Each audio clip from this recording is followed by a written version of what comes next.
Sergio Teriño naiz, Bergarakoa da 24 urte ditut. Miguel Altuna Institutuan Bergaran ikasio erregulazio da kontrol sistema automatikoa. Ziklo honen barruan sakondu ditun asignatura gehienak elektriziaekin zeuken zerikusi handixena, baina horren barruan bai eduki ditu elektronika, informatika, sistema automatikoak eta holakoak. Baina bestalde bai eduki ditu beste asignatura batzuk teorixan, FOL edo seguridad edo ingles. Praktikak itxeko momentu aldu zanean, eskolan aukera bat emun zosten, zala atzerrira jutia Leonardo proiektuarekin, da han beka bat emun zosten, niri da beste biri nire klasekuei, da Greziara juteko nirla batera, da hangin inginua praktikak.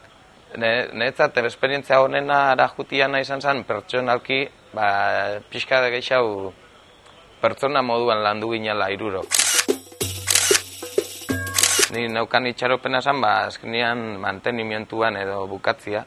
Nire itxaropena baino gehiago bete jot dela hemen, ze azkenean ingenieritzako proiektuetan laguntza emundot, diseinua eta automatismoen basia bai lantzen dugu, baina gehiena gure enpresa azkanpo itxen dugu, ze beste enpresa batzuerako itxen dugu lan gehiena.